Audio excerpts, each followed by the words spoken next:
Amém, meu amado? Bom, nós começamos a pregar na semana passada essa série que nós vamos pregar durante esse mês de dezembro, intitulada Arrastados para Sodoma. Agora, a ideia não é de alguém que foi amarrado com cordas e está sendo assim puxado, arrastado, não. O que nós colocamos até na imagem, você pode ver aí, são pessoas sobre aquelas esteiras que hoje se usa muito no aeroporto, né? Aquelas esteiras que parecem escada rolante, que estão assim no plano. Quando você sobe em uma esteira dessa, você não precisa fazer nada. Você só fica quieto e você vai ser levado. Você está entendendo? E por que nós colocamos essa imagem? Porque é exatamente isso que eu tenho visto durante a minha vida cristã. Pessoas simplesmente não precisam fazer nada, naturalmente elas serão levadas para Sodoma. O que é Sodoma? Sodoma é aquela cidade que foi destruída pelo fogo de Deus, aquele lugar de destruição. Essa série nasceu porque nos últimos 15 anos eu comecei a prestar muita atenção em uma coisa. Eu nasci no Evangelho e toda a minha vida eu congreguei em Belo Horizonte na mesma igreja. Tive o mesmo pastor que a maioria de vocês conhece, o pastor Emílio. Então, desde quando eu nasci, que eu ouço o pastor Emílio pregar, e ele é o meu pastor. Mas eu observei muitas coisas durante a minha vida. E eu observei muitas pessoas que se aproximaram do sonho de Deus. Muitas pessoas que se afastaram do sonho de Deus. Muitas pessoas que viveram o sonho de Deus. E muitas pessoas que não viveram os sonhos de Deus.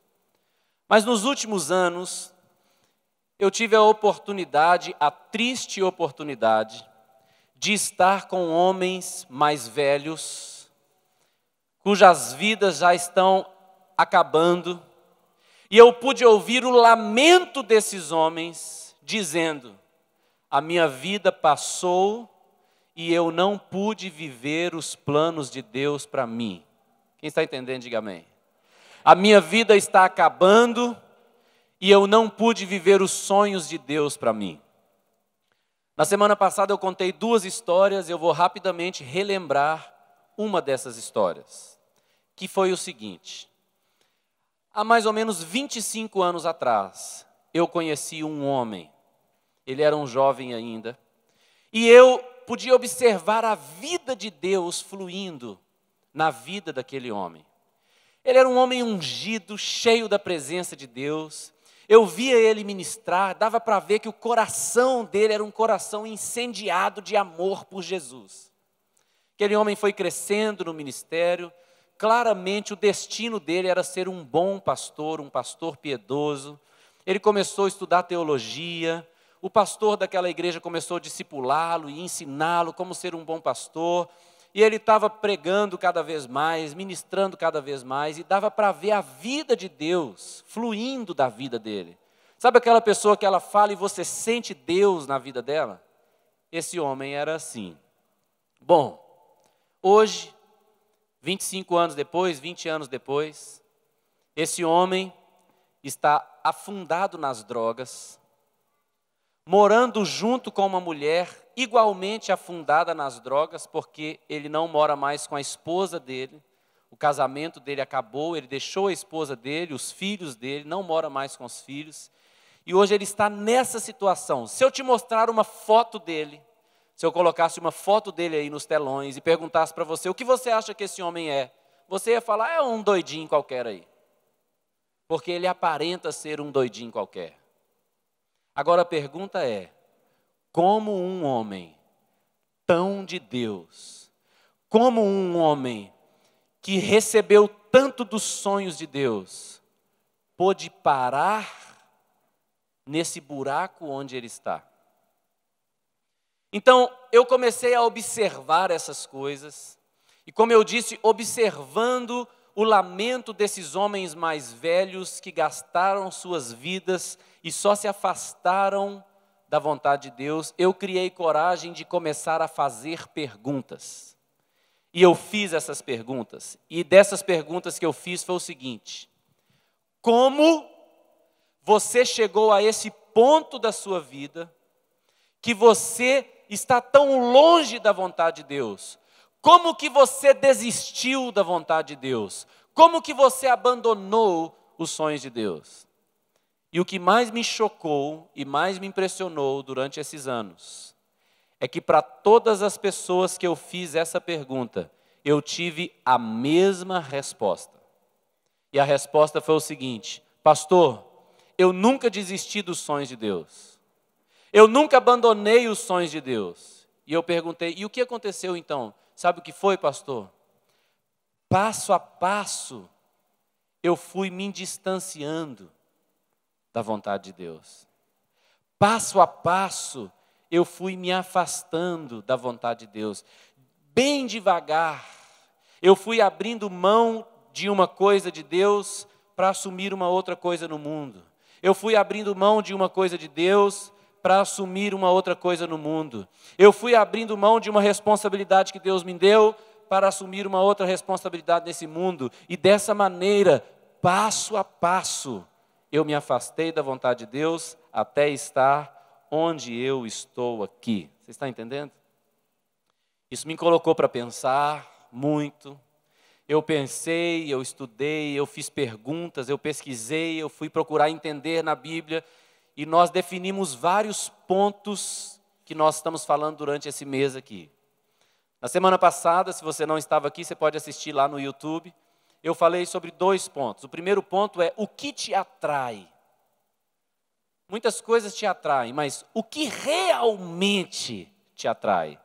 Eu dei o exemplo aqui do apóstolo Pedro, que Jesus mandou ele lançar as redes após ele ter pescado a noite toda e não pegou nada. Jesus falou com ele, lança as redes. Ele falou, por causa da sua palavra eu vou lançar as redes. Eles lançaram as redes. Você tem que saber que eles tinham um negócio de peixe. Eles eram sócios. Pedro, Tiago e João eram sócios naquele negócio. Eles tinham 2 grandes barcos de pesca. E quando eles lançaram as redes vieram tão cheias que ele não conseguiu puxar as redes. Então eles chamaram o outro barco e eles encheram os 2 barcos de peixe. Eu estou falando de milhares e milhares de quilos de peixes. Eles encheram os 2 barcos de peixe. Quando eles levaram o barco para a areia, Pedro estava diante da maior prosperidade que ele já tinha experimentado na sua vida. Ele podia agora expandir os seus negócios, começar a exportar o peixe para outros lugares, comprar novos barcos. Ele podia fazer muitos planos ali. Mas o que aconteceu é que quando ele puxou aquele barco para a areia, a Bíblia diz que Pedro deu as costas para o barco. Ele abandonou o barco e ele deixou tudo e ele seguiu a Cristo. Então, quando eu te pergunto o que te atrai, eu faço essa pergunta porque a maioria das pessoas seriam atraídos pelo barco. A maioria das pessoas seriam atraídas pelos peixes, pela prosperidade, pelo milagre. Pedro não foi atraído pelo milagre de Deus, ele preferiu seguir o Deus do milagre. Se ele tivesse ficado com os barcos, ele não seria mais do que um empresário do ramo de peixes, porque ele deixou os barcos e seguiu Jesus. 2000 anos após, nós estamos falando dele. Você provavelmente tem um sobrinho, ou um tio, ou um parente que se chama Pedro. Um dos nomes mais colocados nos homens no mundo é Pedro. Porque Pedro se tornou uma inspiração, porque foi atraído por Jesus e não pelo barco. Então, semana passada nós perguntamos, o que te atrai? Segunda coisa que nós perguntamos semana passada foi, o que você entende como sua responsabilidade? Porque muitas pessoas se afastaram da vontade de Deus, porque elas têm responsabilidade. Pastor, eu tenho que prover para minha família, eu tenho que trabalhar muito, eu tenho que estudar muito. Qual é o salmo mais conhecido? O Senhor é meu pastor? O Senhor é meu pastor? Se o Senhor é seu pastor, nada vai te faltar. Se Ele é o provedor, por que tanta preocupação com a provisão? Então isso foi basicamente o que nós falamos semana passada. Mas você que não viu, pode entrar no YouTube e ver. Amém? Agora, hoje nós vamos falar de um único ponto. que é o ponto que eu mais tenho visto afastar pessoas da igreja. É uma pergunta, a resposta parece ser óbvia, mas não é. É por causa de não entender esse assunto que tantas pessoas estão sob essa esteira sendo arrastados para Sodoma. Essa pergunta é: quem governa a igreja? Faz essa pergunta comigo aí. Quem governa a igreja? Quem governa a igreja? Muitas pessoas vão pensar na igreja como o prédio, vão pensar na igreja como a estrutura, mas eu quero te lembrar, a igreja é uma reunião entre eu que creio em Jesus e você que crê em Jesus. Nós dois cremos em Jesus, então nós somos a igreja. Para responder quem governa a igreja, você precisa responder quem governa você. Eu preciso responder quem governa a mim. E se Cristo governar a mim e governa você, quando nós dois estamos juntos, Ele governa essa igreja. Vocês estão entendendo o que eu estou falando? Agora, é óbvio para nós que Cristo é o governo da igreja. Então, Colossenses 1,18 diz que Ele é a cabeça do corpo da igreja. Ele é o princípio, o primogênito de entre os mortos, para em todas as coisas ter a primazia. Esse é Jesus, fala comigo, Ele é o cabeça. Quando foi profetizado sobre ele lá em Isaías, olha o que diz Isaías 9,6. Vamos lá? Porque um menino nos nasceu, um filho se nos deu. O que mais? O governo está sobre os seus ombros e o seu nome será maravilhoso, conselheiro, Deus forte, Pai da eternidade, príncipe da paz. Fala comigo, o governo está sobre os seus ombros. Então, o governo da igreja é Cristo. Quem deveria governar a igreja? Quem deveria governar a igreja? Cristo. Como que Cristo governa a igreja? Através da sua palavra. Cristo nos deixou a sua palavra. Palavra que grande parte dos cristãos não leem. Mas Cristo governa através da sua palavra. Agora, vamos lá, Cristo veio, Cristo viveu nessa terra, Cristo morreu naquela cruz, Cristo ressuscitou ao terceiro dia e Ele vive. Muito bem. Quando Cristo ressuscitou, a história continuou sendo contada. Atos dos Apóstolos, os apóstolos continuaram pregando o Evangelho, foi assim? Atos dos Apóstolos, Romanos, Coríntios e aí vai. O que está escrito lá no Novo Testamento? Não fica assustado comigo não. O que está escrito no Novo Testamento? História de empresários que prosperaram? É isso que está escrito no Novo Testamento? O Novo Testamento é a história daquele homem que ganhou muito dinheiro e está comprando o seu terceiro apartamento na praia? Não é, muito pelo contrário. Eles estavam vendendo o que tinha para pôr no reino. Pastor, isso é radical demais. Espera aí, filho. Se acalme. Então, por que tantas pessoas estão querendo viver uma vida tão diferente daquela que Cristo nos deixou? Quantos aqui gostariam de ser discípulos de Jesus? 1, 2, 3, mais de 200, mais de 300 agora. Deixa eu ver, peraí, deixa eu olhar direito. Mais de 400 agora, ó. Muito bem. Você quer ser discípulo de Jesus? Muito bem. Olha o que o próprio Jesus falou em Lucas 14, 33. Foi Jesus que disse, vamos ler em voz alta? Assim, pois, todo aquele que dentre vós não renuncia a tudo quanto tem, não pode ser meu discípulo. Talvez tenha umas pessoas que não ouviram, vamos ler de novo? Assim, pois, todo aquele dentre vós que não renuncia a tudo quanto tem, não pode ser meu discípulo. Aí você fala assim, pastor, isso é radical demais. Pastor, essa igreja é radical demais. Deixa eu te falar, eu sempre respondo a mesma coisa. A igreja não é radical demais, não. O seu fundador a fundou morrendo numa cruz. Isso é muito radical. Então, aqui entra um problema que muitas pessoas começam a ter. Sabe o que é? Qual é o maior dos mandamentos? O maior, qual é?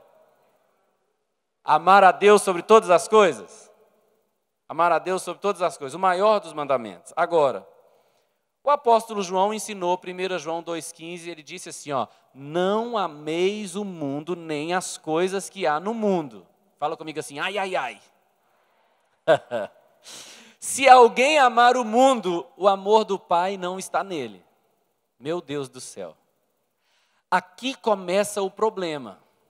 Porque nós queremos começar a governar. Por quê? Porque nós começamos a amar o mundo. E como nós amamos, nós começamos a interpretar a Bíblia pelo crivo da nossa vontade. Nós começamos a analisar de acordo com as nossas vontades e interpretar de maneira que os nossos desejos sejam priorizados. E nós começamos a falar assim, essa coisa da Bíblia então não é bem assim, aquela outra não é bem assim. Jesus estava só brincando quando ele falou que para ser discípulo tem que renunciar a tudo. É só uma brincadeira.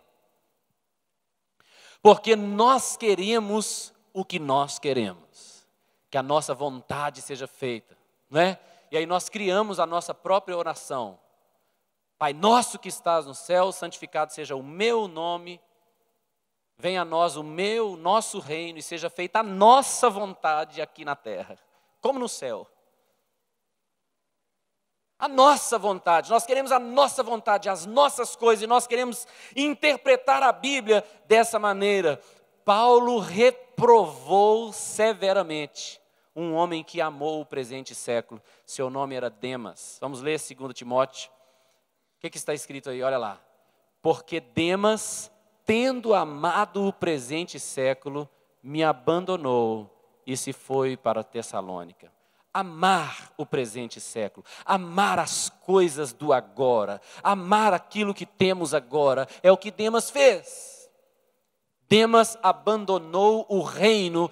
Paulo estava trabalhando pelo reino, plantando o reino de Deus. E eu quero te dizer, é impossível amar esse mundo e amar o reino. Ou você ama o reino, ou você ama esse mundo.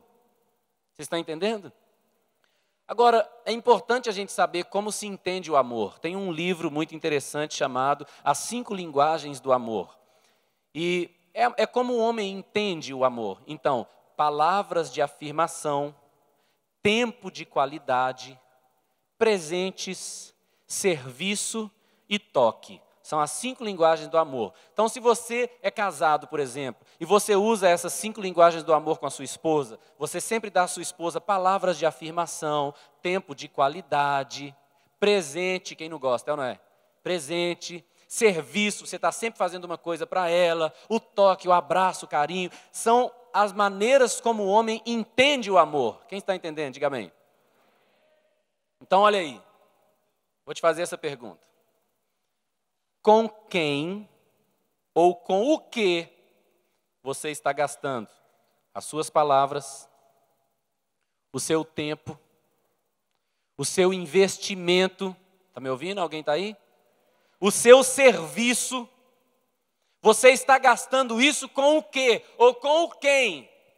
Porque se eu pego a linguagem do amor, ou seja, o meu tempo, o meu investimento, as minhas palavras, e invisto neste século, neste mundo, como eu vou poder falar que eu amo a Deus?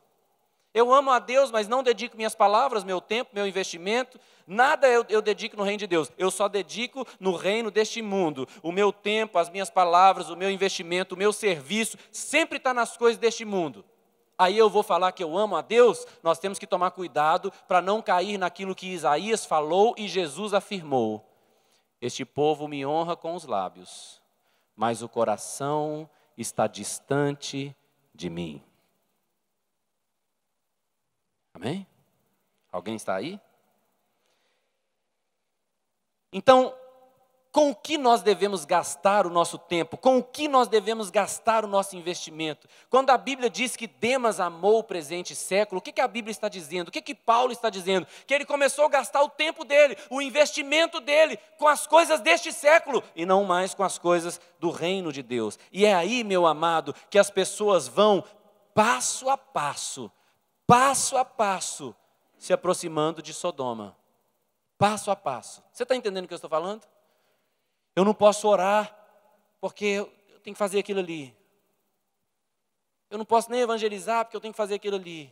Eu não posso participar disso aqui no reino de Deus porque eu tenho que fazer aquilo ali. E passo a passo, por causa das nossas vontades, tantas vezes nós começamos a negligenciar o reino de Deus para fazer aquilo que nós queremos. E sabe o que acontece? O que acontece é que quando nós começamos a fazer isso, nós estamos começando a legislar, ou seja, fazer as nossas próprias leis. Nós começamos a estabelecer as nossas próprias leis, aquilo que nós queremos fazer, aquilo que nós gostamos de fazer, aquilo que é a nossa vontade, e nós fazemos as nossas próprias leis, e são as leis que governam. O Brasil é governado pela legislação que está uma porcaria, por sinal. Você está entendendo o que eu estou falando? Se você começa a fazer as suas próprias leis, definir o que você pode e o que você não pode, se é você quem define isso, quem governa a sua vida é você e não Cristo. Alô? Você está entendendo? Nós governamos nossa vida. Eu quero te dizer, esse é um caminho sem volta. Não dá para voltar disso. Então eu quero te mostrar, para finalizar isso aqui, como isso aconteceu na vida de um homem chamado Sansão. 3 versículos vai abrir esse entendimento para você. Sansão foi um homem que Deus escolheu para livrar Israel pela sua força. Mas antes de Sansão nascer, Deus veio a Manoá e falou assim, vai nascer um menino aí. E é o seguinte, esse menino vai ser nazireu de Deus, consagrado a Deus. Então, navalha não passará na sua cabeça nunca, ele nunca vai cortar o cabelo. Ele não vai tomar vinho, nem bebida forte, e nem nada que for da videira. Ou seja, ele não pode comer uva, não pode tocar na uva, não pode tomar suco de uva, não pode tomar vinho, não pode nada. Certo? Aí tem gente que fala assim, que coisa ridícula, né? Que besteira. O cearense fala assim, né? Besteira. Uva não foi feita para comer, não, é? O que tem que comer uma uva? Só uma uvinha, que mal que faz, uma uvinha. Besteira. Quem falou que não podia? Quem falou que não podia? Deus falou. Nós não estamos na posição de legisladores. Quem falou foi Deus. Te lembrar, Deus, o Criador dos céus e da terra, que criou todas as coisas pelo poder da sua palavra, que chamou cada estrela pelo seu nome, que mediu o céu com seu palmo e as águas do oceano na palma de suas mãos. Ele é Deus. Então se ele falou, não come uva, não come uva. Correto? Vamos ler esse versículo aí, que é Juízes 13:14, quando Deus falou isso com a mãe. Olha lá. De tudo quanto procede da videira, ou seja, do pé de uva, né? Não comerá, nem vinho, nem bebida forte beberá, nem coisa imunda comerá. Tudo quanto lhe tenho ordenado, guardará. Fala comigo, ordenado. Quem ordenou? Deus governa. Deus dá as suas ordens. Deus dá as suas ordens. Ele é Deus. Um pastor, certo pastor conhecido, disse que um povo que vive num país democrático jamais entenderá a revelação da palavra, a não ser que seja pelo Espírito Santo. Porque no país democrático a gente é acostumado a dar muita opinião, a gente não entende nada de reino. Deus não governa por uma democracia, Ele é um rei. Ele não é um presidente eleito. Ele não descerá do seu trono. Ele é Deus. Ele é Deus. Ele governa. Se eu não quiser que Ele governe, Ele continua governando. Se eu não quiser que Ele seja Deus, Ele continua sendo Deus. Ele é Deus. É isso que Ele é, Deus. E Deus deu as suas ordens a Sansão. Mas o tempo passou. Sansão cresceu. Estava forte demais, estava poderoso demais. E olha o que aconteceu com Sansão aí para frente no verso 5 do capítulo 14. Olha lá o que diz. Desceu, pois, com seu pai e sua mãe a Tímina. E chegando aonde? Chegando nas vinhas de Tímina. O que Sansão está fazendo no meio da vinha? Ele não podia comer uva, ele não podia tocar na uva, ele não podia, aquilo ali era um lugar onde ele não deveria estar. Deus já tinha deixado claro: Sansão, você não tem nada com a vinha, tá certo, Sansão? Você não bebe vinho, não toma suco de uva, nada da vinha você come. O que Sansão está fazendo no meio da vinha? Mas lá estava Sansão. Aí o que aconteceu? Olha lá. Um leão novo, bramando, lhe saiu ao encontro. Está entendendo? Quando Deus falar com você no toca na uva, Deus sabe que tem um leão te esperando. Você só pensa na uva, você não está vendo o leão. Então eu vou lá, que tem uma uvinha, né? Sim ou não? Às vezes a uvinha é tão gostosa, a uvinha. Tão bonita a uvinha, tão durinha, tão novinha. Ô uvinha boa. E você não vê o leão que está por trás daquilo para destruir sua casa, sua vida, sua família, sua descendência. Lá estava Sansão no meio da vinha. O que aconteceu? O leão veio contra ele, mas ele era Sansão. E o que ele fez? Matou o leão. E ele está achando que é o tal que matou o leão, mas ele está se esquecendo que ele não podia ter feito aquilo, ele não pode tocar em animal morto, ele é nazireu. Está Sansão se contaminando de novo, fazendo o que Deus não mandou ele fazer. Ele mata o leão e está lá. Sansão pegou no morto. Se fez imundo. Agora, Sansão passa por ali, vai embora. Pouco tempo depois, Sansão passa ali de novo. Ali aonde? Na vinha. Pouco tempo depois, Sansão está lá de novo, na vinha, passando na vinha, onde ele não devia estar. Ele olha para a carcaça do leão, e uma colmeia de abelha foi feita lá na carcaça do leão. E Sansão olha, e o mel está lá, escorrendo na colmeia. Sansão foi lá e pegou o mel, e comeu o mel. E mais uma vez ele estava fazendo o que Deus falou que ele não podia fazer. Tocando no imundo. Como que começou? Começou quando ele se aproximou da vinha. Quando Deus falar com você, filhinho, para você não beber leite, você não toca nem na vaca. Aprende a ficar esperto.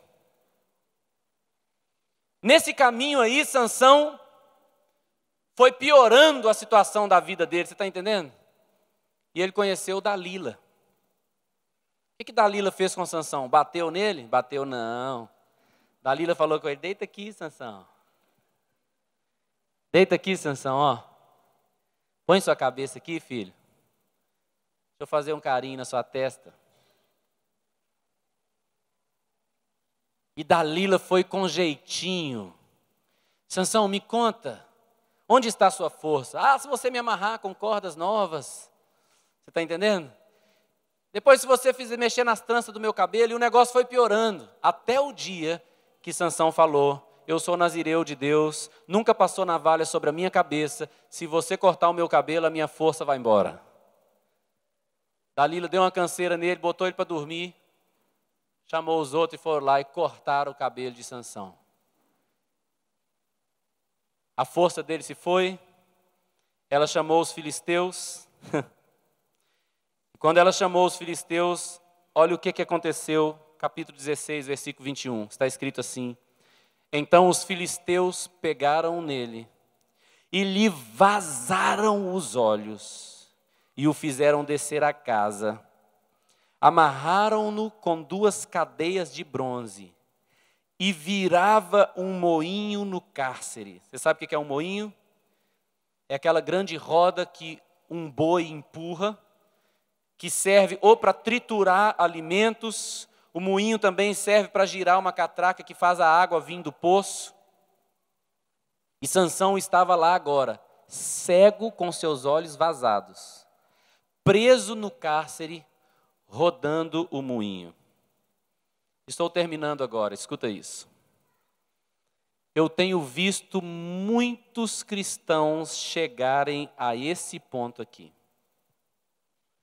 completamente cegos quanto à vontade de Deus, completamente aprisionados a um estilo de vida que eles estão cegos e rodando moinho. Deixa eu esclarecer para você o que é rodar moinho. Rodar moinho é gastar a sua força e a sua energia para produzir para o outro, enquanto a sua vida se perde. Trabalhando para levantar um sustento aqui dessa terra, cego e preso àquele estilo de vida. Eu tenho visto muitos cristãos terminarem a sua vida assim. Por quê?